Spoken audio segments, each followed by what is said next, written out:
animé par l'Esprit, nous a plongé hier au cœur d'un enseignement puissant donné de la part de l'apôtre Nyei Désiré, homme de feu et de profondeur.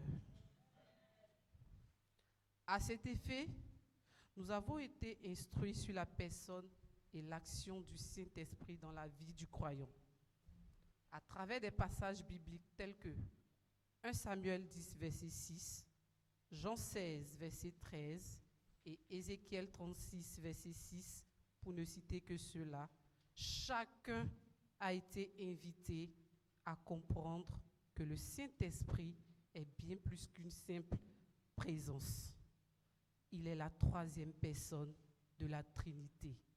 Il est omniprésent, omnipotent, omniscient, immuable, et il a été envoyé pour guider, transformer et fortifier les enfants de Dieu. L'enseignement a révélé plusieurs dimensions ou plusieurs appellations du Saint-Esprit. Le Saint-Esprit est présenté dans la parole comme l'esprit de vérité, de sagesse, de conseil, de force, de connaissance, d'amour et de puissance. Il agit dans le cœur de ceux qui le cherchent sincèrement. Alors, une question essentielle a marqué cette première journée. Qui peut recevoir le Saint-Esprit? La réponse fut claire. Ce sont ceux qui naissent de nouveau, qui adorent Dieu en esprit et en vérité, et ceux qui ouvrent leur cœur à sa présence. Le croyant qui se laisse conduire par l'Esprit entre alors dans une vie nouvelle, marquée par la repentance, la foi, la persévérance et une communion profonde avec Dieu.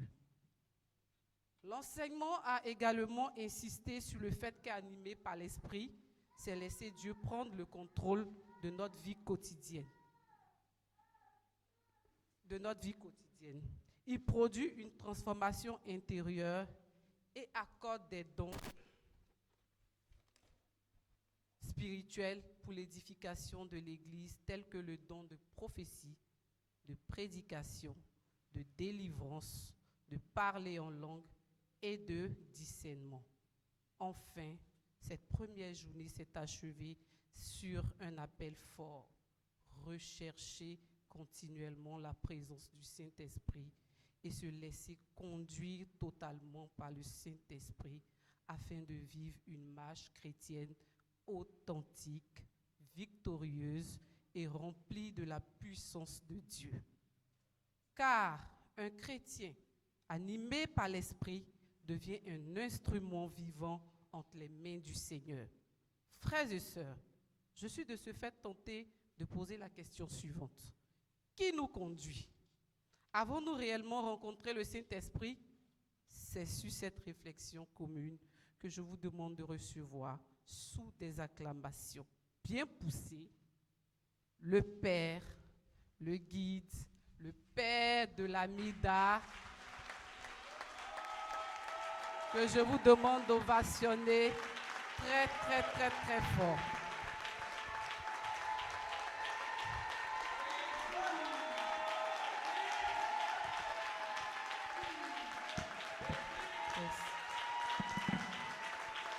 Amen.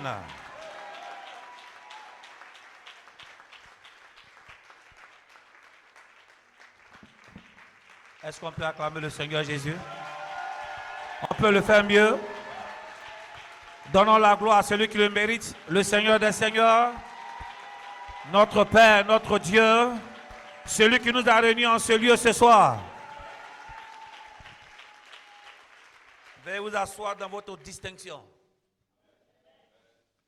Dieu te bénisse, Dieu te fortifie. Dis à ton voisin, tu as bien dormi. Vous allez demander, tu as bien mangé.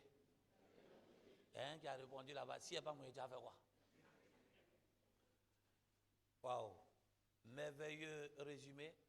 Dieu te bénisse abondamment. Je vous ai toujours dit que vous placez toujours les résumés à une barre de telle sorte que l'orateur qui vient est obligé de se surpasser. C'est bon de pouvoir voir des personnes qui sont vraiment disposées. Nous sommes dans la semaine où nous devons, pas que c'est la seule semaine où le Saint-Esprit descend, non. Le Saint-Esprit, c'est une vie, il vit en nous et nous marchons avec lui. Voilà, il y a des personnes, eux, ils pensent que c'est la Pentecôte qui est le lieu, en fait c'est la saison privilégiée pour recevoir le Saint-Esprit. Non. La Pentecôte existait bien avant. Amen.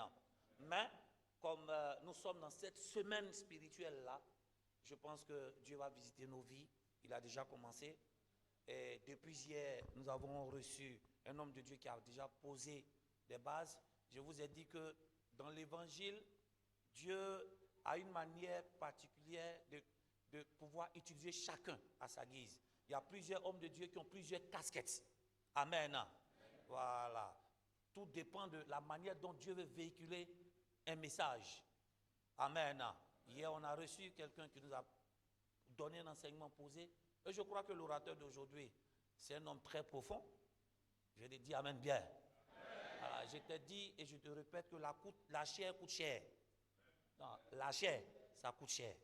Ça veut dire que toute personne qui s'arrête derrière la chair, c'est parce que cette personne-là coûte cher. Et je suis rentré en contact par le biais de mon frère, que vous connaissez déjà. Moi, je n'ai pas cette autorité-là de le présenter. Pas que je ne peux pas, mais je ne suis pas son Jean-Baptiste. Jean-Baptiste aussi, je ne suis pas son Jean-Baptiste. Pourquoi? Jean-Baptiste connaissait plus le Seigneur, donc il était mieux placé pour mieux le présenter. Dis amen fort. Amen. Voilà, il connaissait mieux le Seigneur. La preuve, quand le Seigneur passait, il a dit voici l'agneau. Donc, quand on dit voici, ça veut dire que je le connais. Il y a un rapprochement. Je ne suis pas le Jean-Baptiste de ce soir, le Jean-Baptiste que Dieu a choisi pour pouvoir présenter notre orateur. J'aimerais qu'on se tienne debout pour recevoir sur cet hôtel l'apôtre Pacom Kwasi. Il va bien vouloir s'avancer.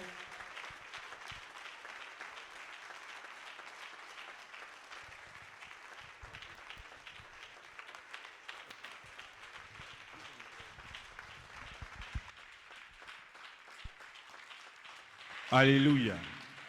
Dis amen bien. Comme tu n'as pas dit amen bien, la bénédiction tombe sur ton voisin.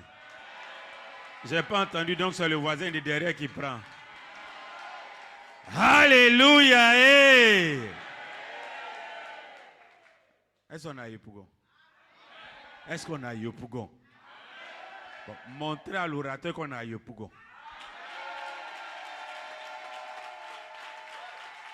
C'est tout ce que vous pouvez faire là, qu'elle est là. Oh. J'ai dit, montrez qu'à Yopougon, là, d'après, il a dit Yopougon, c'est quoi? Maintenant, la joie, ça, c'est Yopougon. Puis on est dans la maison, il y a double joie. Donc, montrez-lui qu'on a Yopougon.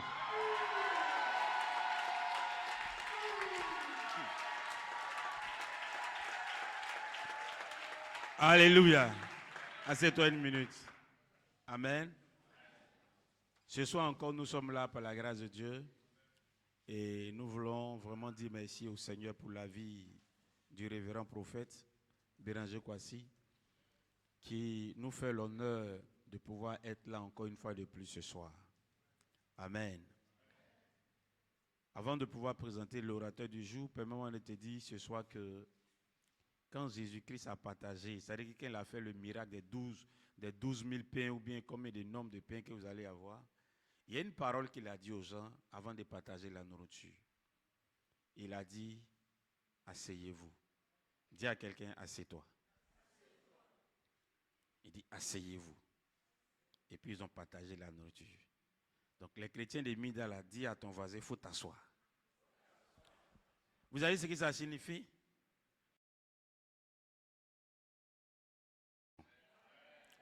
Donc tu es au bon endroit, assieds-toi. Jusqu'à ce que la nourriture vienne chez toi, il faut t'asseoir. Parce que si tu te lèves, ce n'est pas évident que tu trouves la nourriture. Chez les ballons, on dit, on fait toi, nous faisons tout. C'est-à-dire quand tu te promets, tu viens là, tu dis, tu n'as pas trouvé le cadavre de ton papa. Donc on ne peut pas te garder nourriture. Amen. Et ce soir, avant de présenter l'orateur, permettez-moi, tous ensemble, qu'on puisse dire merci au père de la maison, le prophète Kwasi Béranger, qui nous fait confiance. Est-ce que tu peux acclamer ton papa? Est-ce que tu peux mieux acclamer l'ange de la maison? Acclame encore plus fort que ça et Dieu te bénira. Amen. Dieu te bénisse. Il vous a appris à honorer les serviteurs de Dieu. Commencez d'abord à l'honorer. Amen. Donc acclame encore le Seigneur pour ça. Amen. On peut s'asseoir. Ce soir, Dieu nous fait grâce de recevoir un homme de Dieu, un bâtisseur. Non seulement un bâtisseur de vie, mais aussi un bâtisseur de temple. Amen. Il y a des gens qui sont des bâtisseurs de vie, il y a des gens qui sont des bâtisseurs d'église. Le Dieu lui fait la grâce de pouvoir bâtir des églises et de bâtir des vies. Ça fait plusieurs années que nous sommes ensemble. C'est un frère. On a dépassé le stade des camarades. Amen. Nous sommes plus que des frères. On est tout le temps ensemble. Pour d'autres thèmes, d'autres diront, comme ils ont l'habitude de dire dans les jargons, c'est mon jumeau, c'est mon ceci, c'est mon frère. Et c'est quelqu'un qui est très outillé dans la parole de Dieu, dans la formation. Et ce soir, nous aurons la grâce de pouvoir prendre quelques grâces avec lui. Alléluia. Il est président fondateur de l'église de la chapelle du Saint-Esprit. Voilà.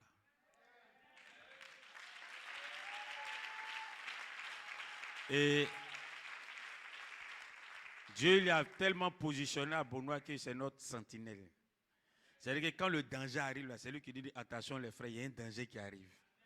Et puis chacun commence à aller se cacher. Parce qu'il est à l'entrée de Benoît, c'est là que son temps se trouve. Donc grâce à lui, quand les gens viennent nous attaquer, qu'il nous prévient à longtemps, on est arrivé au Ghana. Amen. Il est marié, père de 3 enfants et d'une multitude de nations. Et il a fait tous les mariages, il est très marié. Voilà, lui, il a fait tous les mariages. Amen. Voilà, quand on dit tous les mariages, vous savez, vous connaissez les différentes étapes. Voilà, donc, il faut oublier ta révélation. Dis à quelqu'un, oublie ta révélation. Alléluia. Et ce soir, c'est lui qui a la grâce de nous bénir. C'est un apôtre, c'est un enseignant, c'est un évangéliste, c'est un prédicateur. Est-ce que vous pouvez m'aider à recevoir ici, ensemble, l'apôtre Yoro Eman? Est-ce qu'on peut acclamer le Seigneur jusqu'à ce qu'il arrive sur ce pupitre? Acclame le Seigneur, acclame le Seigneur. Est-ce que tu peux le faire plus mieux? Tu peux faire plus mieux que ça? Acclamons le Seigneur pour son serviteur.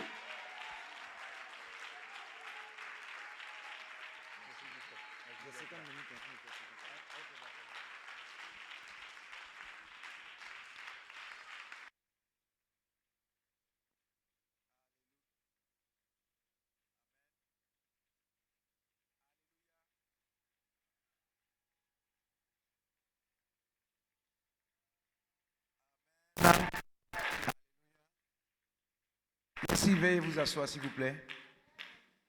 Waouh. Chez nous, quand on dit waouh, ça veut dire c'est tellement beau. C'est tellement beau. Et c'est une bonne chose d'être ici ce soir. Je suis pasteur depuis quelques petites années. Nous sommes en 2026 aujourd'hui. Ça fait 22 ans que je suis pasteur. 22 petites années que je suis pasteur.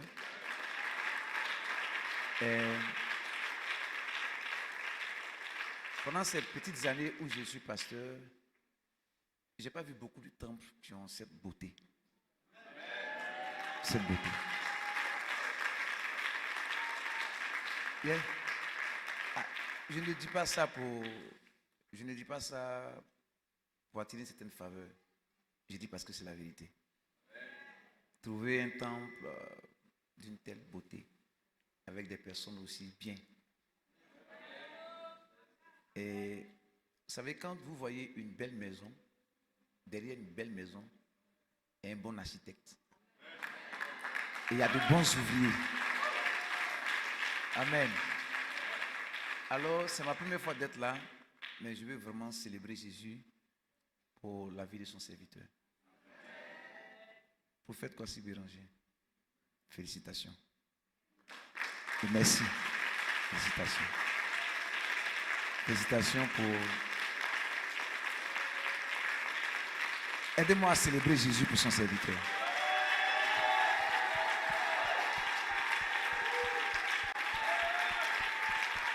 Alléluia. La Bible dit donner l'honneur à qui mérite l'honneur. Un homme de Dieu que Dieu peut utiliser pour faire pareille chose mérite l'honneur. Amen. Alors tu devrais être fier d'appartenir à une telle communauté. Tu devrais être fier d'avoir un tel pasteur. Bien. Alléluia. Homme de Dieu, merci. Comme il a dit, je pense qu'on s'est raté une ou deux fois à Benoît. Voilà. Et puis, me donner sa chair, c'est vraiment la grâce. Il ne m'a jamais entendu prêcher. Je ne sais même pas quel courant je prêche. Je ne sais même pas je parle de quoi. Peut-être qu'avant de venir, j'ai vu les six yeux de Dieu. Il ne sait même pas. Et puis il me laisse être là. C'est vraiment un signe d'une grande confiance et d'un grand honneur. Et je ne peux pas prendre ça à la légère. Homme de Dieu, merci infiniment. Merci infiniment. Merci. Merci. Alors assieds-toi avec moi. Merci à l'homme de Dieu et merci à son conseil. Amen. Voilà. Souvent, même quand un homme de Dieu veut inviter, souvent le conseil peut dire non, il ne faut pas inviter. La première fois où mon père, l'apôtre Adetola Zacharie, expliquait qu'il devait être invité à l'église Assemblée de Dieu, le conseil a statué. Ils ont statué, il y avait une moitié qui dit non, il ne vient pas. Et la moitié dit il vient. Parce que vous savez, voilà, à cause de leur courant, ce n'est pas toujours évident de recevoir les pasteurs d'autres communautés. Donc, il expliquait que c'est la voix du docteur Bangoré et de sa femme qui ont fait la différence pour qu'on le reçoive à l'église. Donc, souvent, recevoir un homme de Dieu, il y a une certaine aval du conseil. Donc, alors, peuple de Dieu, merci de me recevoir. Amen. Et puis, je veux dire merci au Seigneur également pour la vie de mon frère, le prophète Pacom Kwasi. Homme de Dieu, merci également. Merci. Merci. Amen. Alors, je suis venu avec quelques enfants de Benoît. Ils sont là, ils vont se tenir debout. On va acclamer Jésus pour eux également. Voilà. Que Dieu vous bénisse. Merci de vous asseoir. Certains sont pasteurs, d'autres missionnaires. Alors prions, Père, nous te bénissons dans le nom précieux de Jésus. Prends toute la gloire. Merci Saint-Esprit. Nous savons que ta parole est déjà ointe. Alors nous prions, place-la sur notre cœur et place-la sur ma langue. Qu'elle vienne avec puissance et autorité afin de faire tomber les barrières et afin de faire tomber les écailles de nos yeux. Donne-nous un cœur qui reçoit ta parole. Donne-nous un cœur obéissant. Donne-nous ce cœur afin de te glorifier au nom précieux de Jésus de Nazareth. Amen. Alors, j'ai été vraiment béni. J'ai été vraiment béni d'écouter le résumé de la session d'hier. C'est un résumé vraiment puissant. Et je disais tout à l'heure, je n'ai pas eu besoin d'être là pour être là. Je n'étais pas là, mais j'étais là. Parce que j'ai entendu le résumé et c'est bénissant de participer à une conférence où on reçoit un tel niveau de parole. Ce qui fait un chrétien, c'est la parole dans sa vie. Parce qu'au commencement était la parole était avec Dieu et la parole était Dieu. En elle était la vie des hommes et la vie était la lumière. Lorsque Dieu veut changer la vie d'une personne, lorsque Dieu veut changer la vie d'un chrétien, lorsque Dieu veut faire passer un chrétien à un autre niveau, Dieu lui envoie une certaine révélation, une certaine parole. Yeah. Et c'est le niveau de parole que tu reçois qui te fait passer au prochain niveau. Alors sans parole, il n'y a pas de changement. Sans parole, il n'y a pas de transformation. Parce que la transformation vient par la parole. Amen. Et notre thème dit, le thème c'est animé par l'esprit. Et l'esprit, c'est un esprit avec un grand E. Amen. Ce n'est pas avec un petit E. Si c'était un petit E, on pourrait interpréter ça comme étant l'esprit de l'homme ou l'esprit de qui que ce soit. Mais l'esprit avec grand E, ça veut dire animé par l'esprit de Dieu. En d'autres termes, par le Saint-Esprit. Et l'orateur Dieu dans le résumé a parlé de l'esprit de conseil, l'esprit de sagesse, l'esprit de force. Et je complète en disant l'esprit par lequel nous crions Abba Père. L'esprit qui a été donné le jour de la Pentecôte. L'esprit qui a été promis par Jésus. Mais avant Jésus, cet esprit a été promis dans la prophétie qui a été annoncée par le prophète Joël. Dans les derniers temps, dit Dieu, je répandrai de mon esprit sur toute chair. Amen. Vos fils et vos filles prophétiseront. Vos jeunes gens auront des visions. Et vos vieillards auront des des songes. Je peux croire que Dieu va te donner une vision au nom de Jésus. Alors c'est cet esprit qui a été promis par Dieu. Donc lorsque le jour de la Pentecôte, le Saint-Esprit donc vient pour confirmer la promesse de Jésus, pour confirmer la prophétie du prophète Joël, c'était pour ouvrir une nouvelle page dans la vie des croyants et de l'Église. Amen. Donc lorsque le Saint-Esprit vient, premièrement, le Saint-Esprit vient pour ouvrir, sinon pour inaugurer, sinon pour donner naissance à l'Église. L'Église est née avec la Pentecôte. Amen ou pas amen? L'Église est née avec la Pentecôte. C'est pourquoi c'est par l'Esprit que l'Église fonctionne. C'est par l'Église que l'Esprit fonctionne. Parce que c'est l'Esprit qui a donné naissance à l'Église. Amen. Donc lorsque le Saint-Esprit vient, il vient pour donner naissance à l'Église. Amen. Deuxièmement, l'orateur en a parlé, l'Esprit vient afin d'équiper les croyants. Amen. Afin d'équiper les croyants. Jésus a dit par exemple, je vous envoie comme des brebis au milieu des loups. Je pense que Dieu qu'on adore est un Dieu qui est très sage. Dieu ne peut pas envoyer quelqu'un au milieu du danger sans lui donner ce qu'il faut pour résister. Lorsque Dieu envoie le chrétien dans le monde, ce n'est pas pour être vaincu par le monde, mais c'est pour transformer le monde. Et celui que Dieu envoie pour rester avec nous, pour changer le monde et pour vivre la vie de Dieu dans le monde, c'est le Saint-Esprit. Parce que par le Saint-Esprit, nous avons la capacité, selon Dieu, de vaincre le monde. Quelqu'un a dit amen et j'avance. Alors, lorsque l'Esprit de Dieu vient, c'est aussi pour équiper les croyants. Alors, comme je l'ai dit, premièrement, lorsque l'Esprit vient, l'Esprit ouvre la voie à l'Église. L'Église. Dis avec moi l'Église. Est-ce que tu peux m'aider à dire à un voisin l'Église? Alors, il est important pour nous de comprendre quelques éléments importants concernant donc l'Esprit et l'Église. Il est important de comprendre que lorsque le Saint-Esprit vient, je l'ai dit, c'est pour inaugurer une ère de l'Église. L'Église. Vous savez, en Matthieu, le chapitre 16, lorsque finalement Jésus demande à ses disciples, qui dites-vous que je suis, moi le Fils de l'homme? Vous vous rappelez bien? Pierre va dire à Jésus, tu es le Christ. Amen. Loin de Dieu, loin est son onction. Et Jésus va dire à Pierre, tu es béni, fils de Simon, car ce ne sont ni la chair, ni le sang qui te l'ont révélé, mais mon Père céleste. On est d'accord? Et que tu es pierre, et sur cette pierre, je bâtirai mon église. Donc avant même de partir, Jésus avait l'intention de construire quelque chose. Avant de construire. Laisse-moi nous dire, bien aimé, que lorsque Christ est venu, il est venu pour nous sauver. On est d'accord? De la mort à la vie. Mais Christ est venu aussi afin de préparer son église pour la construction, pour l'établissement, pour l'édification de l'église. L'église occupe une place importante dans le cœur de Dieu. C'est pourquoi tout chrétien qui veut évoluer avec Dieu doit comprendre l'importance de l'église. Yeah. On ne devient pas chrétien juste pour recevoir de Dieu certaines choses. On devient chrétien pour marcher dans l'église. En fait, l'église, c'est un élément important de ta vie.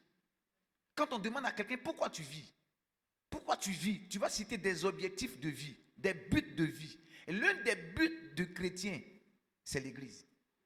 C'est pourquoi l'église n'est pas une option si tu veux réussir avec Dieu. L'église n'est pas une option. Donc tu ne peux pas dire, moi je choisis l'église ou je ne choisis pas l'église. Quand tu choisis Jésus, c'est que tu choisis l'église. Quelqu'un a dit amen les avances. Quand tu choisis Jésus, tu choisis quoi? Tu choisis l'église. Et dit, tu es pierre, et sur cette pierre, je bâtirai mon...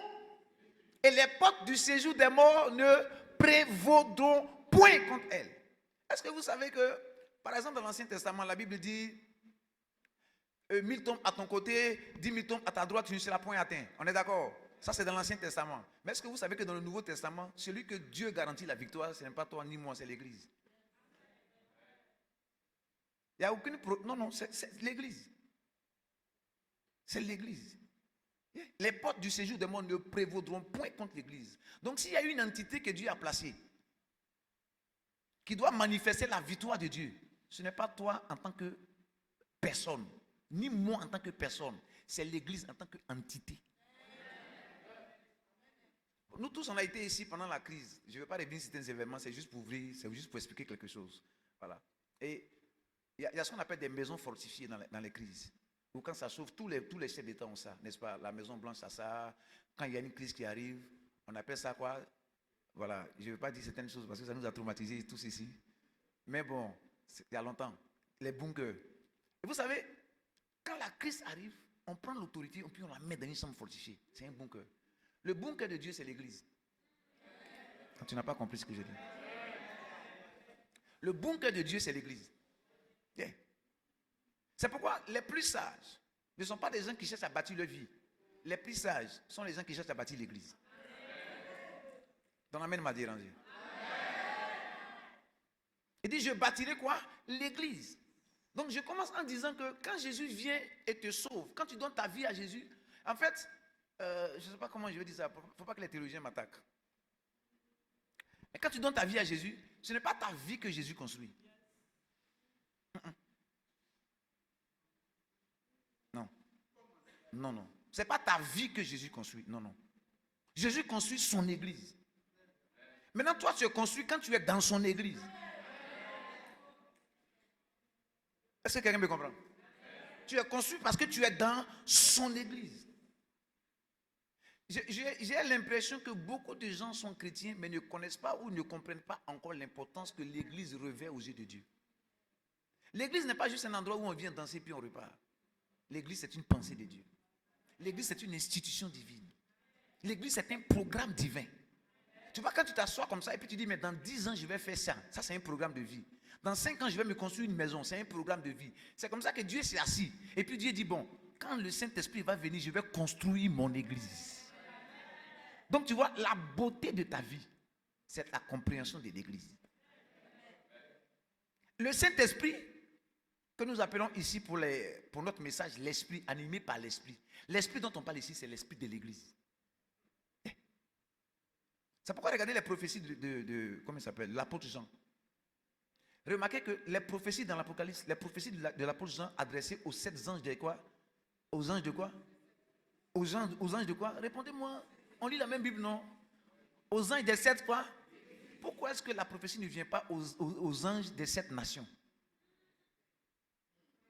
Pourquoi la prophétie n'est pas adressée aux 7 présidents les plus influents ou aux 7 nations les plus dangereuses? Mais la prophétie est adressée aux anges des églises. Parce que c'est l'église qui est le plan de Dieu. Tu m'as dit amen. Hey, l'église. Aide-moi à dire un voisin, l'église. Donc l'église, c'est une institution, c'est une organisation. Je vais courir un peu avec ça. Vous savez, toute organisation se bâtit ou se structure, s'établit autour de trois éléments fondamentaux. Toute organisation, que ce soit l'église, que ce soit une entreprise, toute chose. Toute organisation a 3 éléments fondamentaux comme piliers. Le premier élément fondamental de toute organisation, c'est ce qu'on appelle la structure. Vous savez comment la structure? Voilà. La structure détermine ou explique le fonctionnement d'une organisation. Comment les choses sont établies, comment les choses fonctionnent. Ça, c'est la structure. Je ne vais pas aller plus loin sur ça, parce que ce n'est pas le but de mon enseignement ou de mon message. Le deuxième pilier de toute organisation, c'est ce qu'on appelle l'infrastructure ou les infrastructures. Les infrastructures, ce sont les moyens dont une organisation dispose pour accomplir des choses. L'infrastructure peut être un bâtiment, elle peut être des moyens mobiles ou immobiles. Tout ça, c'est l'infrastructure. Par exemple, ce magnifique temple, ça, c'est une infrastructure pour vous. Et vous devez être fiers. Bon, d'accord. Vous devez être fiers d'être en train de prier dans un endroit aussi beau. Vous savez, il y a des endroits qui changent la mentalité. Bon. Souvent, quand tu veux changer quelqu'un, ne discute pas avec lui. Prends-le, fais-le asseoir quelque part. Quand le frère le tape, il se rend compte que c'est une mauvaise chose d'être dans la chaleur.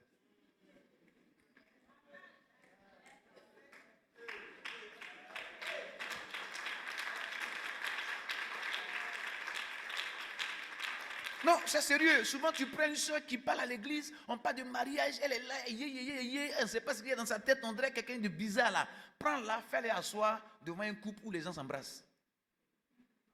Elle va se rendre compte qu'il y a aussi une beauté dans le mariage. Son comportement bizarre là va changer. Donc souvent même Dieu pour changer quelqu'un là, il ne parle pas trop, il te prend, il te met dans un espace. C'est pourquoi dans un espace comme ça, vous devez être trop fiers. Ton amen m'a dérangé. Ton amen là n'est pas bon.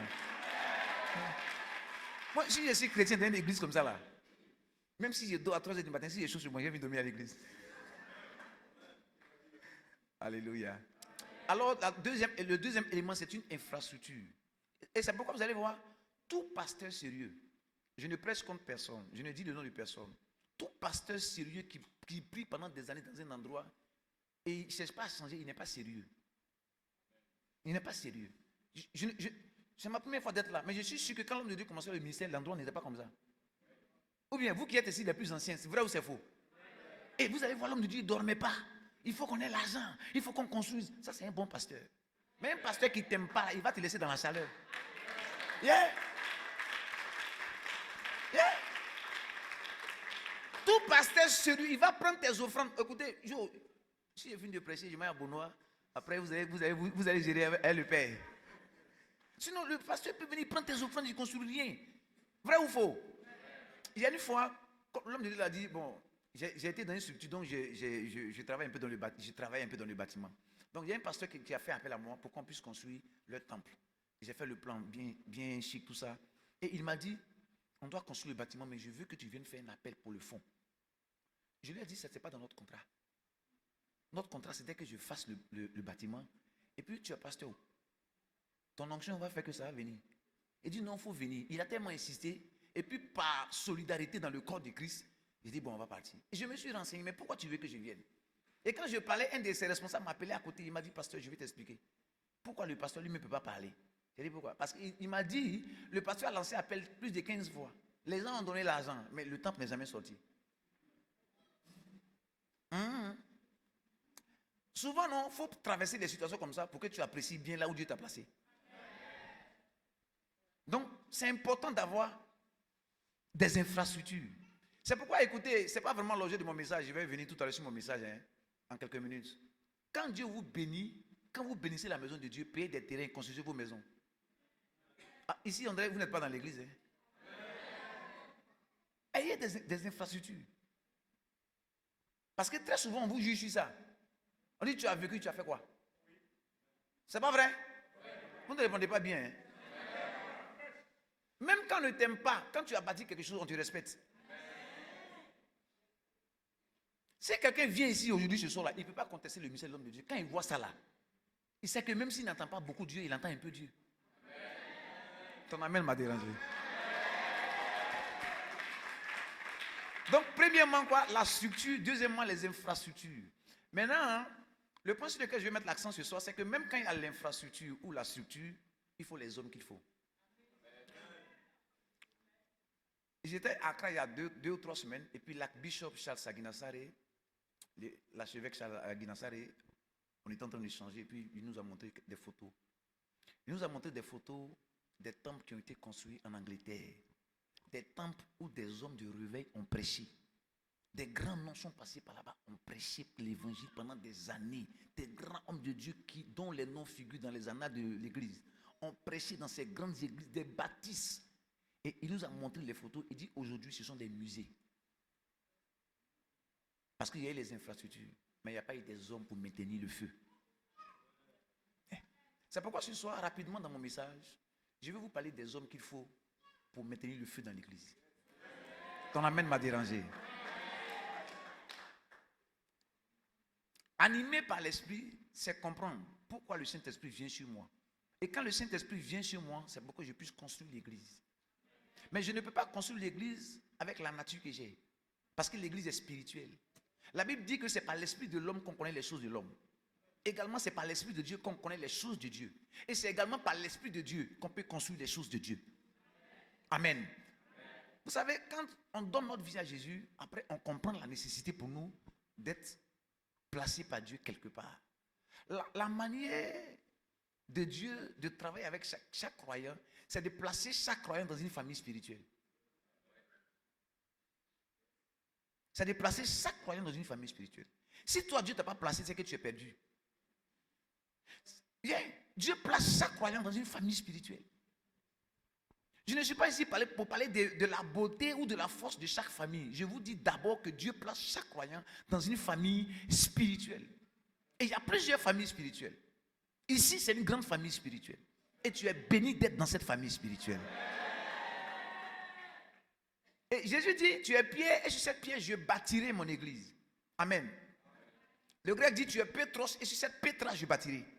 Tu es pierre, mais sur cette pierre, le premier pierre, c'est le pierre qui a suivi Jésus. On est d'accord? Mais le pierre qui a suivi Jésus devait être transformé par l'Esprit de Dieu qui allait venir dans sa vie, afin de devenir un roc sur lequel l'église allait être fondée. Nous voulons construire l'église. Nous voulons que Jésus bâtisse l'église sur nous. Mais vous voyez, il y a une certaine attitude qu'on a que Jésus ne peut pas utiliser. Jésus ne bâtit pas son église sur des flequets. Ah, tu n'as pas compris. Jésus bâtit son église sur des personnes qui sont des quoi? Des rocs. Donc, rapidement, voyons ensemble quelques éléments très importants sur ça. Regarde un voisin, dis-lui, tu es un roc. Donc, il y a des qualités. Amen. Donc là, je parle des hommes. Je parle des hommes qu'il faut. Et quand on parle des hommes, il y a plusieurs types d'hommes dans une organisation. Il y a à peu près, selon mes études, il y a à peu près 6 ou 7 catégories d'hommes dans une organisation. Mais je ne vais pas toutes les citer. Je vais citer 2 ou 3. Dans une organisation, la première catégorie d'hommes dans une organisation, c'est celle qu'on appelle la foule. Dis avec moi la foule. Et à cause du temps, je ne vous donnerai pas tous les versets bibliques liés à ça. Mais vous allez constater ça dans le ministère de notre Seigneur Jésus. Il y a la foule. Vous allez voir, la Bible dit, la foule suivait Jésus. On est d'accord, non? Quelqu'un a déjà vu la foule quelque part dans le ministère de Jésus?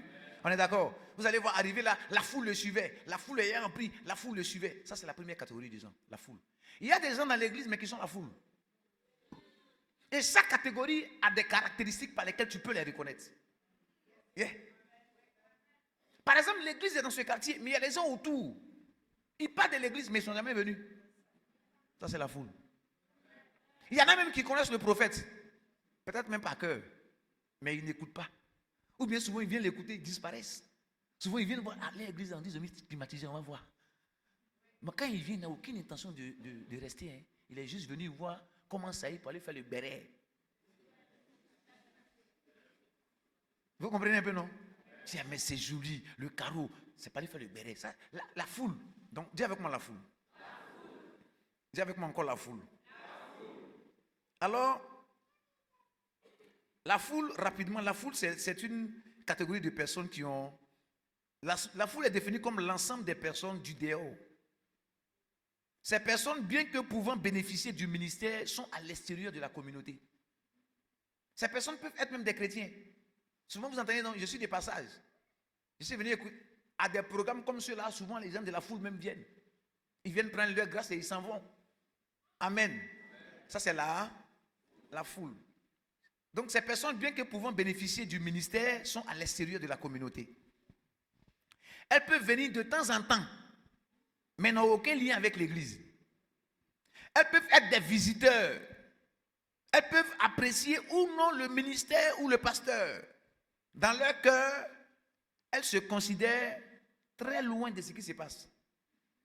C'est la foule. Jésus a nourri des gens une fois qu'il n'a jamais revu. Ça, c'est la foule. Souvent, les gens même qui sont dans la foule aiment les prières. Pasteur, prie pour mon pied gauche. Je n'arrive pas à bien le placer. Ils vont voir l'homme de Dieu. Ça va tu dehors. Pasteur. Pardon, hier j'ai fait un songe. Prie pour moi. Ça, c'est la foule. Ils n'ont aucun lien avec l'église. Ils ne comptent même pas avoir des liens avec l'église. Ça, c'est la foule. Mais je vais courir avec ça rapidement. Donc, premièrement, c'est la foule. Et quand je te vois ce soir, c'est que toi, tu n'es pas la foule. Amen. Tu m'as dit amen et j'avance. La deuxième catégorie des gens, c'est ceux que j'appelle les sympathisants. Les sympathisants. Définissons ensemble les sympathisants. Les sympathisants, ce sont des personnes qui apprécient la communauté, qui apprécient le pasteur, qui apprécient le ministère. Ce sont des personnes qui reçoivent des bénédictions du pasteur, comme ce fut le cas pour le Seigneur Jésus. Des gens qui ont suivi Jésus pour avoir un peu de pain.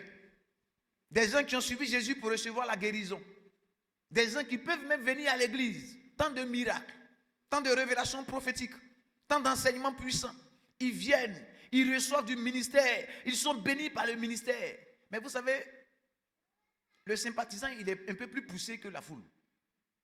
Mais le sympathisant aussi, lui, il aime bien l'église. Quelquefois, il a un lien avec l'église. Mais il a un problème avec la discipline dans l'église. Est-ce que quelqu'un est avec moi?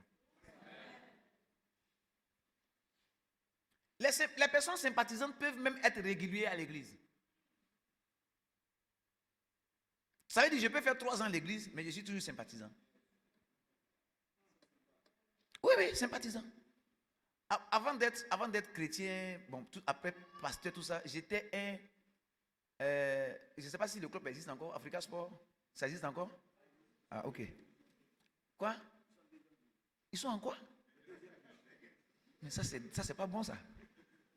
Mais bon. J'allais un jour en voyage et puis j'ai croisé Ben Badi. Ben Badi, amen, à l'aéroport, on a parlé ensemble, on a même pris le vol ensemble, on est descendu là-bas, il m'a donné sa carte de visite, tout ça. Il m'a dit, quand tu viens à Abidjan, pasteur, passe me voir. Puis je lui ai dit, mais Ben Badi, tu nous as fatigués. Hein? Il dit, comment? J'ai dit, moi j'étais un rouillé. Tu sais, je lui disais que le seul moment où moi j'étais aimé, c'était quand tu jouais pour la Côte d'Ivoire. Mais quand on dit à Sec Africa comme ça, Ben Badi, tu nous as eu, hein? J'ai dit, non, non, non, non. Il dit, non, ça c'est du passé. Je dis, ça ne peut pas du passé. Tu nous as trop fait du mal. Puis on a pris pour rire. J'étais un sympathisant de l'Afrique. Un sympathisant, c'est quelqu'un qui vient quand il veut. En tant que sympathisant, j'allais au stade quand je voulais. Quelqu'un me comprend? Je vais quand? Le jour où je suis content, je vais. Le jour où je ne suis pas content, je ne vais pas. D'ailleurs, je n'avais pas de carte de, comment on appelle ça, de supporter. Souvent, les t-shirts là, je faisais l'effort de payer les t-shirts, mais je payais les t-shirts quand je veux. Quand vous voyez quelqu'un à l'église, on dit il y a un t-shirt, par exemple, regardez, le t-shirt animé par l'esprit. Et toi, tu choisis de ne pas payer, tu es un sympathisant.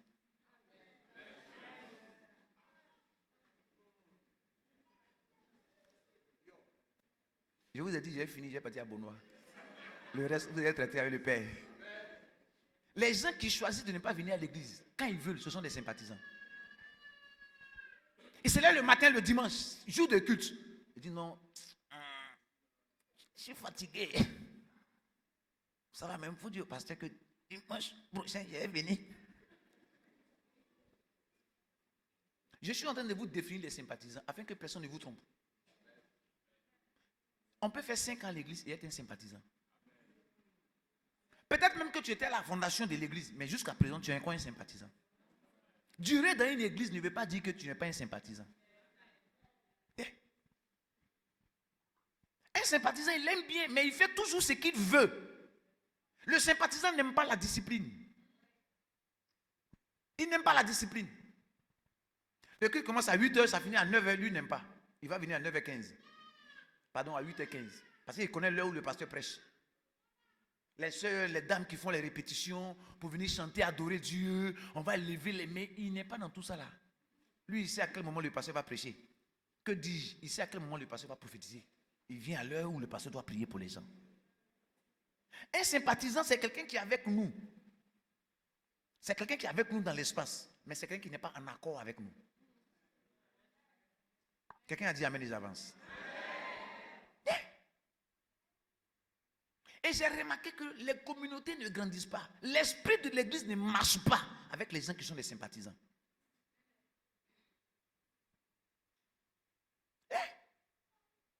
Par exemple, quand tu vas au travail, il y a un contrat entre toi et le travail, n'est-ce pas? Tu es tenu d'être au travail à l'heure et d'être au travail tous les jours. Même quand il pleut, pourquoi tu vas au travail? Il y a un contrat entre toi et le travail. On est d'accord? Tu n'es plus un sympathisant. Tu es tenu d'être là. Ton salaire en dépend. Ta récompense en dépend.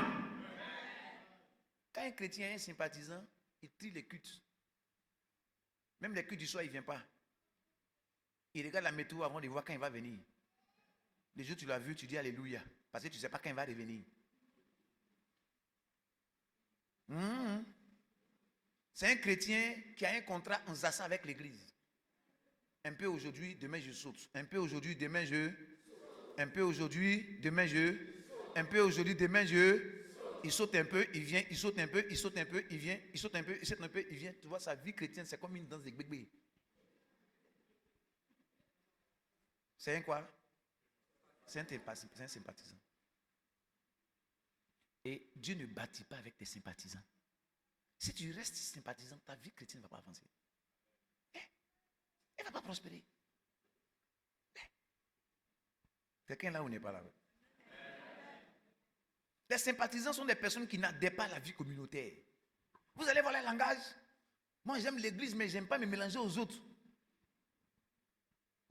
Quelqu'un est là, on est là. C'est une maman, mais elle ne fait jamais réunion de femmes. Je ne sais pas s'il y a son modèle ici aussi. Bon, il n'y a pas son modèle ici. Gloire à Jésus. Il n'y en a pas ici. Il n'y en a pas ici. Amen. Donc, je pense que ici c'est l'église. Je pense que ici c'est une église qui est sanctifiée. Il n'y a pas ça ici. Alléluia. C'est une maman, mais elle ne fait pas réunion de femmes. Jeune fille, elle n'est pas dans réunion de jeune fille. En fait, on ne sait plus si elle est jeune fille, si elle est maman. Même jeune homme, on ne sait pas dans quel coup elle est. Quand le culte finit, elle est pressée d'aller à la maison. Elle n'est pas dans la vie communautaire. Une soeur a cotisé, on va aller la visiter, elle ne va jamais. Pendant une soeur a couché, on va la visiter, elle ne va jamais. Mais le jour, elle a un problème, qu'on ne la visite pas, le dimanche, elle ne vient plus à l'église. L'église, il n'y a pas l'amour là-bas. Non, j'ai quelque chose, j'ai envie de dire, mais c'est bon, je ne sais pas.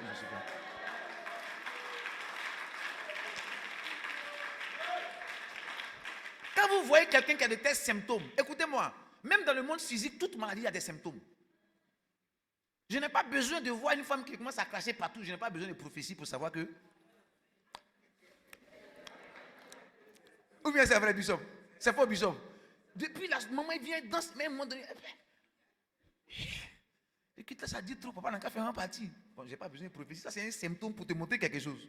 Même le palu, il y a des symptômes. Un chrétien sympathisant a des symptômes. Mais souvent, on ne comprend pas. On ne comprend pas. Mais je peux croire que toi, tu n'es pas un sympathisant. Amen. Les sympathisants sont dans l'église. Ce sont des personnes qui sont là dans l'église. Elles font ce qu'elles peuvent faire sans véritable engagement. Il n'y a aucun engagement entre elles et l'église. Sans engagement. Pourtant, je vous ai dit, l'esprit de Dieu, c'est l'esprit de l'église. C'est l'esprit qui bâtit l'église. Et l'esprit qui bâtit l'église veut bâtir l'église avec des personnes qui ont une certaine façon de faire. Yeah. Touche un voisin, dis-lui, tu n'as plus le droit d'être un sympathisant. Je peux ajouter quelque chose? Tu peux être dans le groupe musical et être sympathisant. Peut-être, bon, comme je vois le protocole, je ne sais pas s'il va fermer la porte pour que je... Sinon, tu peux être protocole même sans... Et puis être un sympathisant. Yeah. Je vais souvent prêcher dans des églises. Je vais dans des églises où je vois des diacres, mais leur façon de faire, ça me prouve que ces personnes sont des sympathisants. Oui. Et l'église ne grandit pas avec des sympathisants. C'est une frustration pour un pasteur que 50% de ses membres soient des sympathisants. Yes. Merci. C'est une frustration pour un pasteur d'avoir des gens qui sont des sympathisants. L'église ne grandit pas avec des sympathisants. Sans engagement, sans lien dans l'église. Leur seule prière, pasteur, prie que Dieu me bénisse. À l'heure de la prière, les mains sont levées. Quand la prière finit, la personne disparaît. L'église ne grandit pas avec les sympathisants. Et tu ne peux pas, tu ne dois pas être un sympathisant. Regardons la Bible, Actes chapitre 2. Lorsque le Saint-Esprit vient sur les croyants, regardez Actes chapitre 2. À partir du verset 40, mais c'est extraordinaire. D'abord, Pierre prêche. Les gens qui ont donné leur vie au Seigneur, qu'on a baptisé, sont 3000. On est d'accord, non? Regardez le record. Après cela, le mouvement, la façon de faire l'église a fait que juste après ça, ils sont passés de 3000 à 5000. Regardez la croissance. Mais souvent, on lutte avec la croissance à l'église. Pourquoi? Pourquoi? Parce qu'on n'a pas la vie que les apôtres ont eue. 3000 personnes qui sont données au Seigneur le lendemain. Bon, sinon, les temps qui ont suivi, la Bible dit qu'ils étaient tous ensemble, dans le même lieu. N'est-ce pas? C'est la Bible ou ce n'est pas la Bible? Yeah.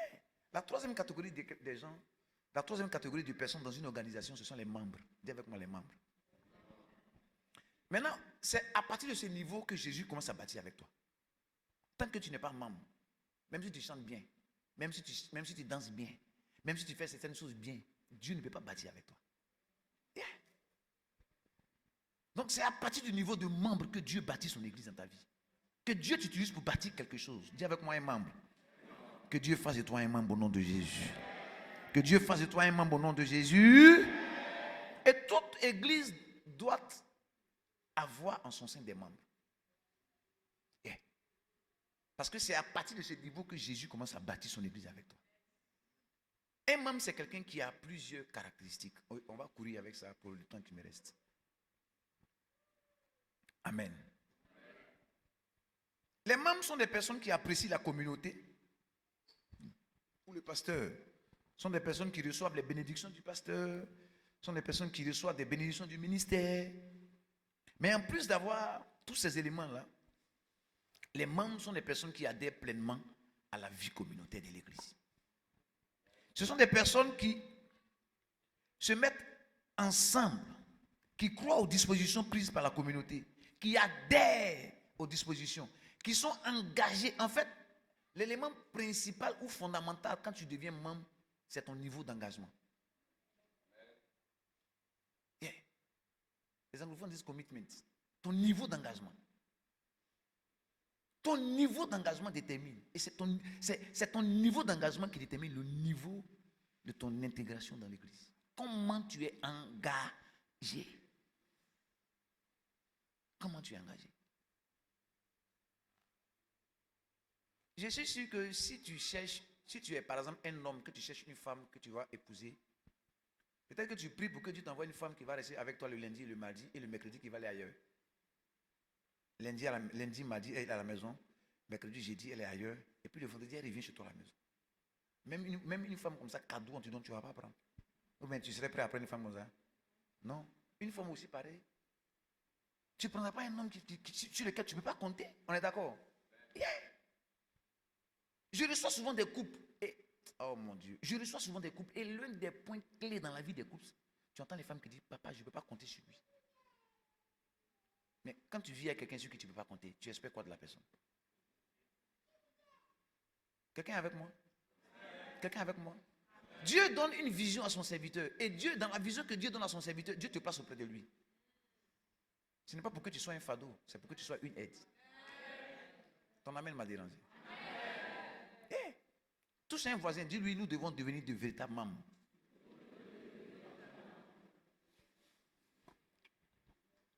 La Bible dit en Actes du chapitre 2, le verset 42, il persévérait dans l'enseignement des apôtres, dans la communion fraternelle, dans la fraction du pain et dans les prières. Pourquoi est-ce que ces frères dans la foi pouvaient faire ces choses aisément? Parce qu'ils avaient reçu au préalable quoi? Le Saint-Esprit. Quand le Saint-Esprit vient dans l'église, ce n'est pas seulement pour parler en langue. C'est pour donner une nouvelle compréhension de la vie chrétienne. Et c'est pour nous donner un nouveau engagement en tant que chrétien. Yeah. Parce que sans le Saint-Esprit, il y a des choses qu'on ne comprendra pas. Il y a des choses qu'on ne comprendra pas. Il y a des choses qu'on n'acceptera pas. Mais avec le Saint-Esprit, on les comprend, on les accepte et on les pratique. Yeah. Dis avec moi, un membre. Amen. Alors, un membre, c'est quelqu'un qui a plusieurs caractéristiques. Tous ces éléments sont dans la Bible, on peut les découvrir ensemble. Premièrement, un membre, c'est quelqu'un qui a l'esprit d'apprentissage. Acte chapitre 2, on le voit.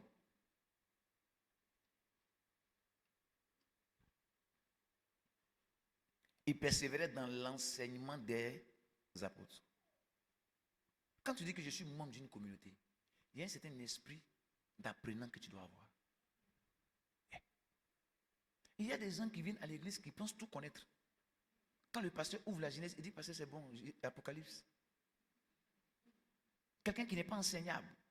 Il y a des gens qui aiment l'onction, mais qui n'aiment pas le message derrière l'onction. Non, je vais avancer, je vais aller à gauche. Quand apprécier l'onction dans la vie d'un homme de Dieu, c'est aussi apprécier ses enseignements. Parce que l'enseignement de l'homme de Dieu est la base que Dieu utilise pour reverser l'onction dans ta vie. Tu ne peux pas dire que tu aimes l'onction de quelqu'un et ne pas aimer l'enseignement qu'il te donne. Tu ne peux pas dire que tu aimes l'onction de quelqu'un et être réfractaire à ses enseignements. Tu n'as pas l'esprit d'apprentissage. L'homme de Dieu t'enseigne qu'il faut aller à gauche, toi tu es toujours à droite. Mais à l'heure de la prière, tu lèves les mains. Baisse tes mains là-bas. Tu cherches quoi là-bas comme onction?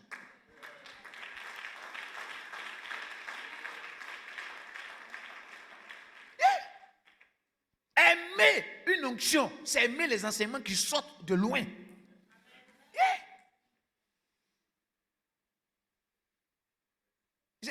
J'ai remarqué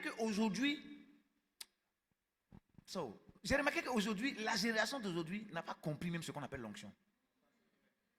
Pour la génération d'aujourd'hui, l'onction, c'est les manifestations extérieures. Mais l'onction commence d'abord par la parole. Ton amen m'a dérangé. Remarquez Jésus, il relâchait la parole, ensuite les miracles. Il n'y a aucune onction qu'on reçoit sans parole. Tu viens à l'église, on enseigne, mais quand on enseigne, ta tête est ailleurs. Ton esprit est ailleurs, tu n'as pas l'esprit d'apprentissage. Il y en a même qui discutent avec le pasteur. Je ne sais pas si je parle de toi ou je parle de ton voisin. L'esprit d'apprentissage. La Bible dit, il persévérait dans quoi? Dans l'enseignement des apôtres. C'est ce que tu reçois qui te bâtit. Si tu n'as rien reçu, tu ne seras pas bâti. Et voici pourquoi il y a beaucoup de gens qui viennent à l'église mais qui ont de faibles fondations. Parce que l'onction ne peut pas être la fondation de quelqu'un. L'onction se pose sur quelque chose. Et la chose sur laquelle l'onction se pose, c'est la parole. Ceux qui grandissent le plus dans l'église, dans la vie desquels l'onction se manifeste, sont les gens qui acceptent le message. Ce sont les gens qui ont l'esprit d'apprentissage. Des personnes qui peuvent être modélées, remodelées, façonnées, brisées, démolies et rebâties par la parole. Yeah. Tu viens à l'église, tu n'as pas l'esprit d'enseignant. Tu as des problèmes avec ton mari, papa, il faut prier. Il ne faut pas, mon mari va partir. Maintenant, quand tu retournes, on dit, femme, sois soumise. Toi, la soumission est à gauche, toi, tu es à droite. Mais papa, prie, papa, prie. Papa, Dieu de mon papa, prie. Si tu fais tes prières, il faut enlever le nom de l'homme de Dieu dedans. Enlève son nom dedans tes prières là. Aujourd'hui, on a des gens qui courent après les miracles, mais qui ne comprennent même pas la substance même qui provoque le miracle. Quand tu dis que Dieu t'a donné loin serviteur, l'homme de Dieu qui est là comme papa spirituel, tu dois être quelqu'un qui a un esprit enseignable.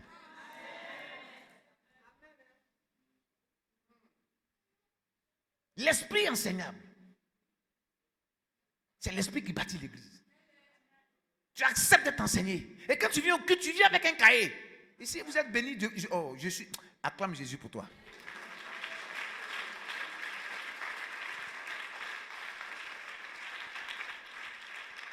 Souvent, tu vois des chrétiens. Le gars, il est quitté. Je sais que je ne parle pas de toi. Je parle d'un frère quelque part. Ce n'est pas ici. Le frère, il est quitté au culte. Après le culte, il vient. Sa femme lui demande, mais le culte, ça a sauvé. Elle dit, ah bon, ça a chauffé comment? Il dit, je ne peux pas t'expliquer, mais ça a chauffé. Elle dit, mais ça a chauffé comment? Il dit, on est tombé. J'ai dit, non, mais l'homme de Dieu, il est puissant. Mais tu as reçu quoi? Dieu t'a dit quoi? Il dit, laisse ça. C'est qu'il a su, ça a chauffé. Voilà le type de chrétiens que les gens sont aujourd'hui. Un qui t'a chauffé, quand ça finit, ça a chauffé sur quoi? Tu n'es même pas au courant. Et souvent, il y en a même qui dorment. Dès qu'on dit, il est l'heure de la prière. Papa, me voici. Te voici où? Un disciple, c'est quelqu'un qui suit un maître, qui suit les enseignements d'un maître et qui les pratique. L'apôtre Paul dit, soyez mes imitateurs comme je suis moi-même de Christ. Ce n'est pas une injure qu'on dit que tu es disciple de quelqu'un. On est en train de dire que tu acceptes quelqu'un comme ton père et tu écoutes ses enseignements et tu bâtis ta vie sur ses enseignements. Ceux qui viennent à l'église qui n'ont pas l'esprit enseignant ne sont pas comment on appelle ça, des membres. Des gens qui discutent avec la parole, qui discutent avec ce qu'on leur donne comme enseignement. Tu n'es pas membre. Peut-être que tu as été envoyé comme un mercenaire. Dis amen les avances. Je ne parle pas de toi, je parle d'un frère qui est loin. L'esprit comment? Enseignable. Ça, c'est quelqu'un qui est un membre. L'esprit enseignable. Deuxième caractéristique Deuxième caractéristique d'un membre, de quelqu'un qui a reçu l'esprit avec lequel Dieu bâtit, c'est quelqu'un qui est disponible. Dis avec moi disponible.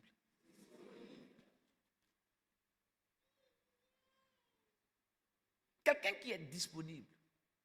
Quelqu'un qui est disponible, ça ne veut pas dire que la personne n'a rien à faire. Et souvent, c'est une chose qui trompe dans l'église. On dit, ah, ceux-là, comme ils n'ont rien à faire, ils n'ont qu'à partir. Frère, on n'est pas là parce qu'on n'a rien à faire. On est là parce qu'on sait se tenir disponible. Être disponible, là, ça ne veut pas dire que tu n'as rien à faire. Être disponible, c'est une qualité. C'est toi qui te tiens disponible. Tu prends les dispositions pour être comment? Disponible. Yeah. Être comment? Disponible. La disponibilité est une caractéristique très importante de quelqu'un qui est membre. Un membre qui n'est pas disponible, c'est quelqu'un sur qui on ne peut pas compter. Yeah. Disponible. Regardez Pierre, Jean et Jacques. Ils étaient dans toutes les bonnes phases de Jésus. Vrai ou faux? Même lorsque finalement, il y a sur la montagne de transfiguration, la tente de Moïse, la tente d'Élie, ils sont encore là. On est d'accord? Regardez Josué. Je ne sais pas si dans la pensée de Dieu, Josué devait prendre la place de Moïse. Je ne le sais pas. Je ne sais pas si Jésus avait été prédestiné à être le successeur de Moïse. Je ne sais pas. Mais la disponibilité de Josué lui a permis de recevoir une onction qu'il a placée quelque part. Regarde, même si tu n'es pas qualifié, que tu es disponible, Dieu fera en sorte que tu deviennes qualifié. La disponibilité. Une femme qu'un homme aime, c'est une femme qui est disponible pour lui. C'est vrai ou c'est pas vrai? Mais ça, on le sait, parce que dans le mariage, on sait qu'on doit être disponible. Très souvent, dans tous les secteurs, on est disponible, sauf à l'église. C'est pour l'église qu'on a toujours des arguments. C'est pour l'église qu'on a toujours des arguments. Non, hier, mon patron ne m'a pas vu l'été. Après, j'étais fatigué. Regardez, dans l'église, on a toutes sortes d'arguments pour ne pas être disponible. J'ai quelques enfants qui sont là. Moi, je travaille au Bennett. J'étais à un poste très stratégique. Je finissais très tard. Avant de démissionner, je vais dire avant de démissionner.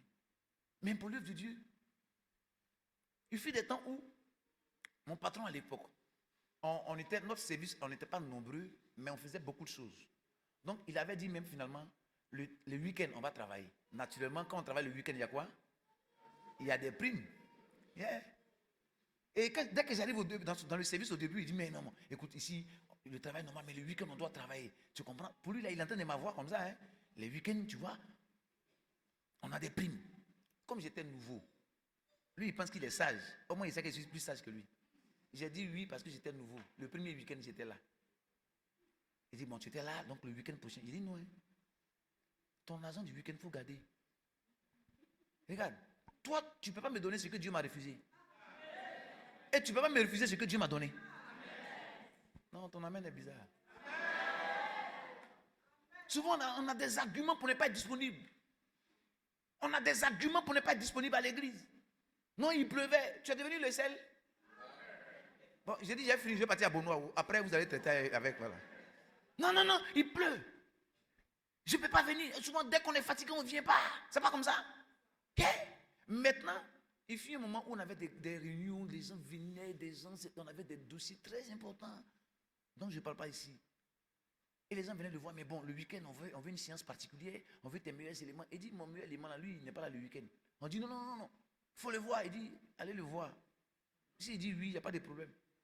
Donc, les gens viennent m'amadouer. Bon, ton patron, on dit que tu es un peu occupé, mais le week-end, là, on va te donner une telle somme. Je leur disais toujours, mon patron, il ne vous a rien dit. Il dit, mon patron, là, il ne vous a rien dit me concernant. Moi, je ne travaille pas le week-end. Il dit, oui, il a dit ça, mais on voulait tester. Il dit, vous êtes mal barré. Retournez, je ne travaille pas le week-end. Tu as souvent des potes. Je ne suis pas en train de dire que si tu as une nuisance, il ne faut pas partir. Mais je suis en train de dire que quand tu prends ça toujours pour mettre là, c'est un argument qui ne tient pas. Quelquefois, même là, on pense qu'on est plus chargé. Il y a des gens qui sont plus chargés que nous qui sont là. L'année je suis passée, on avait la conférence à l'archevêque Assaré. Il y a un gars, c'est son nom, j'étais son nom. C'est un homme d'affaires milliardaire au Nigeria. Il fait partie des milliardaires au Nigeria. Quand on dit Aliko Dangote là, il y a au moins son nom dedans. À la conférence, il était là. Le séminaire business, il devait intervenir. Il est resté tout le temps de la conférence. Un homme d'affaires qui gère des milliards. Le dimanche de la conférence, le président du Ghana était là pour le culte de l'archevêque Assaré. Le culte était là. Toute la conférence, on a fait. L'archevêque a un de ses fils qui est ministre dans le gouvernement actuel. Il était mon voisin de devant. Je vois le monsieur. Je ne le connaissais pas. Il dit, il y a un voisin là, C'est le dernier jour, au moment où on doit prier pour les nations. L'archevêque dit, mon fils vient. Et puis il a dit son nom. Il dit, mais c'est qui? On dit, tu ne le connais pas? Je dis non. On dit, mais c'est le ministre de telle chose dans le gouvernement actuel. J'ai dit, attends, ancien gouvernement ou bien un gouvernement qui est au pouvoir? On dit gouvernement qui est au pouvoir. Vous voyez, quand quelqu'un veut être disponible pour Dieu, il se donne les moyens. Gouvernement fait séminaire. Un membre du gouvernement fait séminaire pendant 4 jours. Et il est mon voisin. Toi, tu es dans quel gouvernement?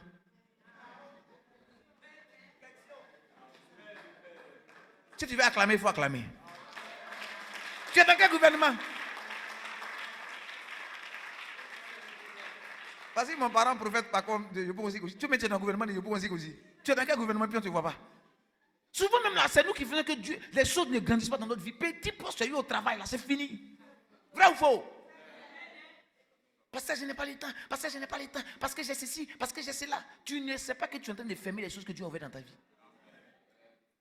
Je vais vous dire, personne n'est jamais disponible. Mais on fait l'effort de se rendre disponible. On fait l'effort. Même pour être ici, là, je me suis rendu disponible. Demandez au prophète. Là, je devais participer à une conférence. Je me suis rendu disponible. C'est toujours un effort qu'on fait pour faire quelque chose. L'Esprit de Dieu doit te toucher de sorte que tu sois disponible pour les choses du royaume. Aide-moi à dire à un voisin, arrête les excuses. Aide-moi à dire à un voisin, arrête les excuses. Oh. Tu dois être disponible. Un jour,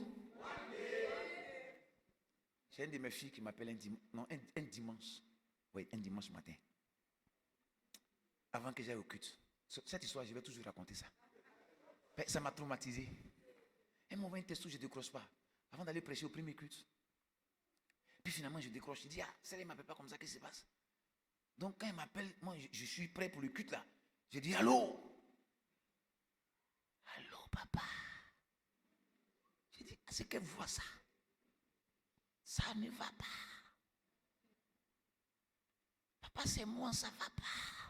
Je dis, comment ça peut ne pas aller dimanche comme ça, Dieu d'adoration?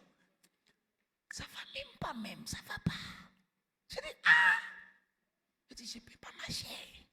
Je dis, c'est quelle maladie qui est subite comme ça, tu ne peux pas marcher? Que me fait l'effort, elle dit, d'accord, papa. J'ai fait l'effort d'aller à l'hôpital. J'ai dit, ma fille, va à l'hôpital, fais l'effort. Moi, même si j'ai fini le culte, que j'ai un peu de temps, je vais aller te voir. Bon, on a fini le premier culte, deuxième, troisième. Et puis finalement, après, les réceptions, tout ça, je n'ai pas eu le temps. Mais tout le temps, je pensais à elle. Ça, c'est ma fille. Comment dimanche matin, ça ne va pas. Ça, c'est quoi ça? Ça ne va pas. Donc, je lui ai dit, donc, va à l'hôpital, fais tout. Et puis, on se rappelle. Mon lundi, on ne joue pas avec. Oh, mon lundi, on ne joue pas avec. Mon lundi, c'est mon jour strict de repos. La seule chose qui me fait souvent sortir de ma maison le lundi, c'est quand il vient en voyage. Parce que j'aime voyager le lundi. Et puis, je rentre samedi pour faire les cultes. C'est lundi qui fait que tu vas me voir peut-être à l'aéroport samedi, lundi, mais sinon lundi, je ne sors pas. Donc, dans ma tête, là, le lundi matin, là, je vais chez ma fille, là. Elle dit dimanche ce matin, ça ne va pas. Donc, lundi matin, je me réveille. Il faut sauver le soldat Ryan. Donc, je l'appelle, allô, ma fille, allô. Là, la voix change. Je dis, allô, papa. Je dis, ça commence à aller mieux. Bon, là, je me lave rapidement, je viens. Ça va, tu es à la maison, mais tu es encore à l'hôpital. Ils t'ont libéré. Papa, ça va, ça commence à aller. Je dis, c'est bien. Donc, tout à l'heure, je viens. Elle dit, non, papa, je ne suis pas là.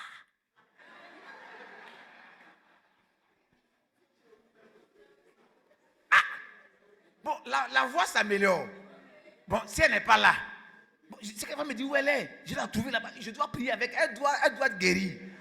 Guérison forcée. Donc, moi, maintenant, puis, tu es où?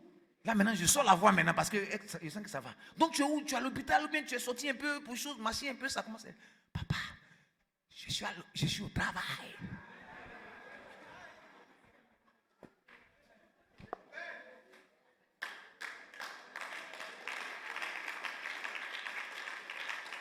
La veille, le dimanche, elle était en train de mourir. Elle n'est pas venue à l'église, ça ne va pas. Lundi matin, comme là-bas, il y a salaire, elle est au travail. C'est ce qu'on fait souvent à l'église. C'est pas vrai? C'est pas vrai? C'est ce qu'on fait. Pour tout ce qui est de Dieu, on n'est pas disponible. Alors je cours, écoutez. Ok. Deuxièmement, je dis quoi? La disponibilité. La disponibilité. Troisième chose qui prouve que quelqu'un est un membre là où Dieu l'a placé, c'est quelqu'un qui suit le flot, c'est quelqu'un qui suit le mouvement. Dis avec moi, suivre le mouvement. Yeah. C'est quelqu'un qui suit le mouvement. Tu ne peux pas dire que tu es membre de quelque chose qu'on fait, tout le monde est à droite et toi tu es à gauche. Jean, le Saint-Esprit, tu parles trop. Et il voit des gens dans l'église, on dit demain il y a jeûne de prière. Bon, moi, il faut que le Seigneur me convainque. Donc nous là, c'est le diable qui nous a parlé. Lui qui a dit encore fait jeune là, c'est le diable. C'est toi sur le Saint-Esprit va convaincre. Yeah. Il y a des gens dans l'église qui n'aiment pas suivre le flot. C'est comme des gens qui sont à part. Frère, un membre là, il suit le flot, dit Amen. Il suit. Imaginez lorsque le peuple d'Israël sort de l'Égypte, de l'Égypte et va dans le pays promis. Plus de combien de millions de gens. Mais quand Moïse dit on va à gauche, qu'est-ce qu'ils font? Ils s'en vont à gauche. Faites attention aux gens qui n'aiment pas suivre. Quand tu ne suis pas, tu ne deviens pas. Parce qu'une des lois dans le royaume pour devenir, c'est de suivre. Yeah. Yeah. Quand tu ne suis pas, tu ne deviens pas. Ceux qui ont du mal à devenir sont ceux qui ont du mal à suivre. Quand tu peux suivre, tu peux devenir. Yeah. Parce que la vie est telle que ce que tu veux là, quelqu'un a déjà eu ça. En le suivant, simplement, les choses sont plus faciles. Yeah. Ceux qui suivent. Dieu m'a donné, par la grâce de Dieu, de suivre mon père dans le ministère de la Porte à Détola. Yeah. Avant, j'étais pasteur, mais les chiffres, l'argent m'effrayait. Avant, quand je suis passé, on dit 200 000. J'ai dit, hein, on va gagner ça quand? 200 000, ma tête tourne. Mes cheveux se dressent sur ma tête. Bon, à l'époque où j'avais encore des cheveux. Mais j'ai commencé à suivre le monsieur. Papa de toi, il dit on va ici, on va ici. Quand il dit on va quelque part, je vais. Regarde, tu es dans l'église là, il faut apprendre à suivre. Il faut dire Amen. Il faut apprendre à suivre. Il faut apprendre à suivre. Un membre, il suit. Il suit ce qu'on fait. Parce qu'il y a une grâce de Dieu dans ce qu'on est en train de faire. Yeah. Par exemple, la Pentecôte, la conférence comme ça pour la Pentecôte, tu dois suivre. Tu ne dois pas suivre en ligne, hein, tu dois suivre en présentiel. Suivre. Ceux qui ne suivent pas ne deviennent pas. La Bible, la vie même nous enseigne des choses simples. Ce que tu cherches, quelqu'un a déjà eu. J'ai remarqué que ceux qui essaient de se frayer un chemin durent plus que ceux qui suivent. Yeah. Quelqu'un a tracé un chemin, mais moi je le suis. Ou bien c'est faux. C'est tout. Vous connaissez l'histoire de la mouche et de l'éléphant? Yeah. Vous ne connaissez pas l'histoire de la mouche et de l'éléphant? La mouche qui est montée sur l'éléphant. Et l'éléphant a couru, l'éléphant a marché, traversé les ponts. Et quand l'éléphant est arrivé comme ça, la mouche dit, ouf, enfin on est arrivé. L'éléphant lui dit, toi tu as fait quel effort pour arriver? C'est moi qui suis marché, c'est moi qui ai marché sur l'eau, tout ça. Souvent c'est ça. Quand tu suis là, il y a moins d'efforts que tu fais. Yeah. Si je vous dis, il y a moins d'efforts qu'on fait quand on suit. Vous êtes appelé au ministère, suivez votre père spirituel. Ceux qui sont venus, ceux qui m'ont suivi là, je vous ai appelé pour que vous me suivez ici. Vous là, j'ai appelé quelqu'un ici que je vais à Yopou qu'on suive moi. Non. J'ai appelé quelqu'un parmi vous, personne. Mais ils ont compris que quand tu dis que quelqu'un est ton père spirituel, tu le suis. J'ai remarqué que la plupart des gens dans l'église aiment suivre les pasteurs populaires, mais ils ne suivent pas leur propre pasteur. Toi, ton pasteur fait live, tu suis là de quelqu'un d'autre. Comme Chiabodo. Bon, on a eu pour moi. Attendez, on va dire là. Les gens ne suivent pas. Les gens ne suivent pas. J'ai suivi l'apôtre à Détola jusqu'à ce que Dieu l'enlève. Jusqu'à ce que Dieu l'enlève. Partout il a mis les pieds. Les seuls moments où je n'ai pas pu partir, c'est quand à l'époque je travaillais encore. Donc les seuls moments où je n'ai pas pu partir, je n'ai pas eu de choses qu'on appelle ça d'autorisation. Je l'ai suivi partout. Et vous savez quoi? La bonne nouvelle. Aujourd'hui, quand je vais à Accra, l'archevêque Charles Sagina, ça, il me reçoit à cause de ça. Yeah. Yeah. Yeah. Je l'ai suivi. Je suis entré dans le bureau de Papa Karambiri à cause de qui? Papa de Toula. Moi-même, dans mes rêves, là, je vois Papa Karambiri dans Couva. Sur quelle chaîne de télévision? Yes, merci, mon temps. Sur quelle chaîne de télévision? Yes, je suis, merci. Parce que je suis. Ceux qui ne suivent pas ne deviennent pas. Il faut suivre. Tu es dans le groupe musical, on dit on va répéter à telle heure, c'est toi qui non, l'heure ne m'arrange pas. Tu penses qu'on est ici pour que l'heure t'arrange?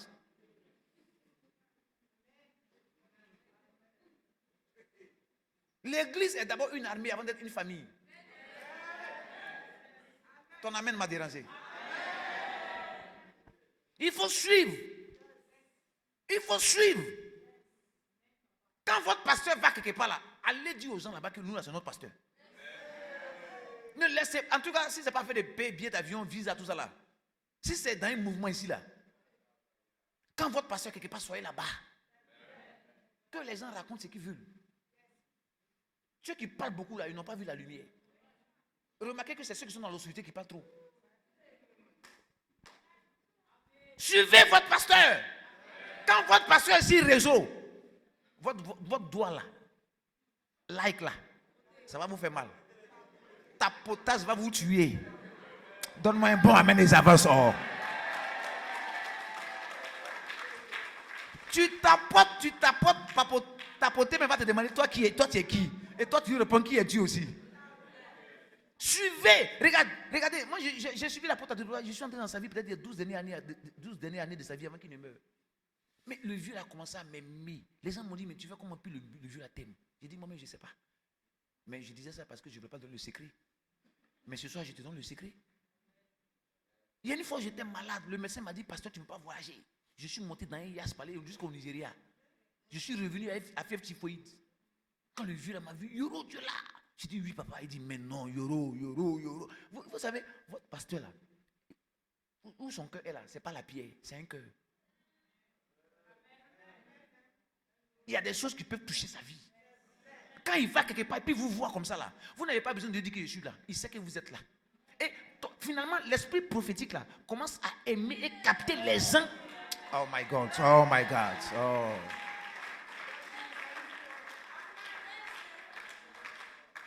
L'esprit prophétique commence à capter les gens qui sont là où tu es. Yeah. Les chrétiens ne prennent pas l'onction parce qu'ils ne savent pas suivre. Ils sont là, j'ai fait 10 jours de jeûne. Seigneur, au nom de Jésus, cet esprit-là va partir. Tes 10 jours de jeûne dans ta chambre là. Suivre quelqu'un 2 jours, ça peut remplacer ça. Suivre quelqu'un, ça change la vie. Quand on est membre là, on suit le Père que Dieu nous a donné. Si tu dis que tu as prié que ce n'est pas ton Père, ok. Dans ce cas, il faut quitter ici. La parole là est dure. On n'est pas ici pour les sympathisants, on est là pour les membres. Donne-moi un bon amen. Mais quand tu as prié et tu as dit que c'est ton Père, quand tu peux, où il est quelque part, que ton pied soit là. Et un jour, je suis là, quelques temps avant, et puis la porte à Dieu m'appelle. Yoro Dieu, je dis, papa, je suis là. Il dit, ok. Il me dit, écoute, prépare-toi pour la conférence des apôtres africains. Je dis, conférence des apôtres africains. Moi, mais j'ai fini apostolat à Bonois. Conférence des apôtres africains, comment? Il dit, prépare-toi. Le vieux, il avait 2 places. La porte à Dieu, tous les gens qui connaissent dans le monde entier, là, le vieux m'a appelé. Et à cette conférence-là, il n'y avait aucun pasteur de Moran là-bas. Aucun.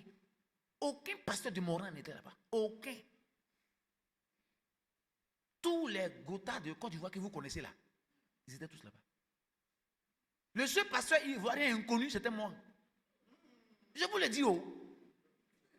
Le seul pasteur quoi? Inconnu ivoirien, c'était moi. Tous les noms que vous connaissez pour ne pas faire de publicité ici, ils étaient tous là. Et il prend ma main, Yoro, viens. Il dit à tes pasteurs, tu connais Yoro?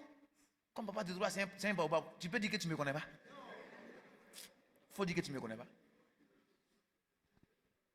Là, il y a les pasteurs, mais j'ai dit, mais toi, lui, il me connaît où? Dans mon cas, il avait dit, il ne me connaît pas, mais il dit ça parce qu'il ne faut pas frustrer le vieux. Yeah, vous n'avez aucune idée. Quand vous suivez, votre avenir peut changer. Écoutez-moi, donnez-moi la raison pour laquelle la vie de Ruth a changé. Expliquez-moi, vous qui êtes spirituel, expliquez-moi la raison pour laquelle la vie de Ruth a changé. La vie de Ruth a changé parce que Ruth a suivi. Toi, tu veux que ta vie change, tu suis comment? Ruth a juste fait quoi? Elle a suivi. Elle dit, ton Dieu sera mon Dieu et ton peuple sera mon peuple. Elle a suivi. Son histoire a changé. Ruth, l'étrangère qui vient de Moab, partie marier Boaz facilement. Ça, c'est pas la... Oh non, oh non. Je vois Dieu changer ta vie facilement. Ici, je vois Dieu changer ta vie facilement. J'ai dit, je vois Dieu changer ta vie facilement. Alors que tu suis, que Dieu te bénisse. Alors que tu suis, que Dieu te favorise.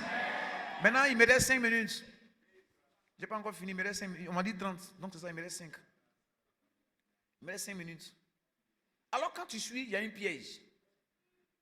Il y a un piège quand tu suis. Et il faut pouvoir briser ces pièges pour suivre longtemps. Quand tu suis, il y a plusieurs pièges. L'un des pièges quand tu suis, c'est le piège de regarder le défaut de celui que Dieu t'a donné comme père. Quand tu suis, que tu regardes le défaut, tu finis par te déconnecter. Parce que naturellement, le défaut a tendance à te montrer que celui que tu suis n'est pas. Il n'est pas quoi? Il n'est pas quoi? Il n'est pas quoi? Soit il n'est pas loin, soit il a des faiblesses. Tu comprends? Donc les faiblesses de loin de Dieu ont tendance à te démontrer qu'il n'est pas trop loin. Tu me dis il est loin comme ça, on va, il mange garba partout. Ça c'est quelle onction? Là, il dit il est loin, mais là ce qu'il fait. Ça c'est quelle onction ça? Il est loin, mais c'est comment? Lui c'est quelle onction? Regarde, c'est pourquoi la Bible dit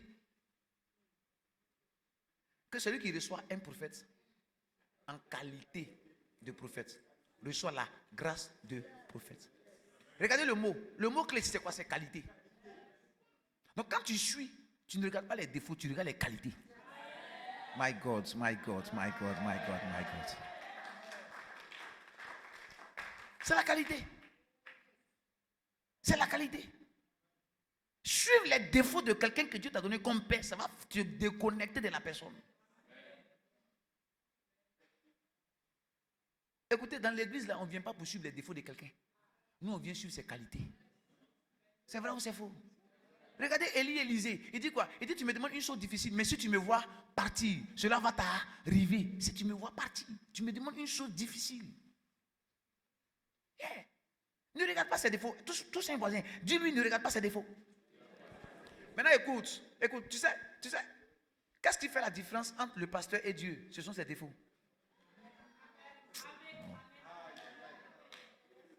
Si le pasteur n'a pas de défauts, c'est qu'il est Dieu. Parce qu'il n'y a que Dieu seul qui soit sans défaut. Les erreurs ou les défauts de ton pasteur démontrent son humanité. C'est parce qu'il est humain qu'il est là. C'est parce qu'il a des défauts là. Les défauts là sont cachés. Quand il a les défauts, c'est ça. Ça démontre qu'il est humain. C'est pourquoi on dit homme de Dieu. Sinon, on en a dit homme Dieu. Il s'appelle Jésus. Alors tu n'as pas compris ce que j'ai dit. Il y a un seul qui n'a pas de défaut. Il s'appelle homme Dieu. 100% Dieu, 100% homme. Il s'appelle comment? Jésus. Donc, ne regarde pas les défauts. Et puis, mon dernier point pour aujourd'hui. Sur ce point. Quand tu veux suivre, oublie les frustrations.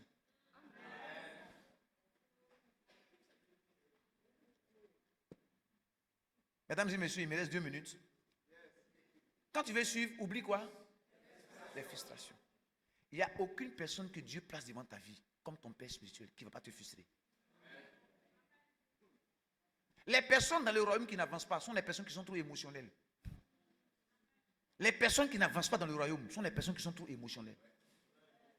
Je vous donne un exemple biblique. Jésus regarde Pierre et dit, arrête de moi Satan. Je ne savais pas que Pierre avait pour... Je ne savais pas que Pierre avait pour oncle Satan. Dans son jugement, il y a Satan. Ou bien c'est moi qui me trompe. Maintenant, pourquoi Jésus qui est spirituel peut appeler quelqu'un quoi? Satan. Mais le même Pierre là, est resté auprès de Jésus. Toi, on fait quelque chose, on dit un peu, tout te fait mal. On est habillé en bleu, tu as mal au cœur. On se met en rouge, ça te fait mal. L'homme de Dieu a porté tricot, tu es énervé. Le jour il peut de costume encore, tu es énervé, tout te fait mal. Il a prêché, il a dit ton nom encore, tu n'es pas content. Le jour il prêche, il ne dit pas ton nom, tu n'es pas content. Même souvent, même tu n'es pas content parce que tu n'es pas content.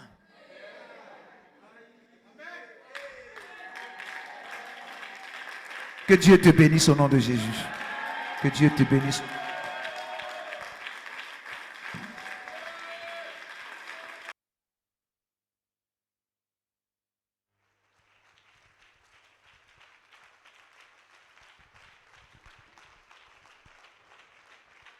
Je pensais que tu allais faire mieux.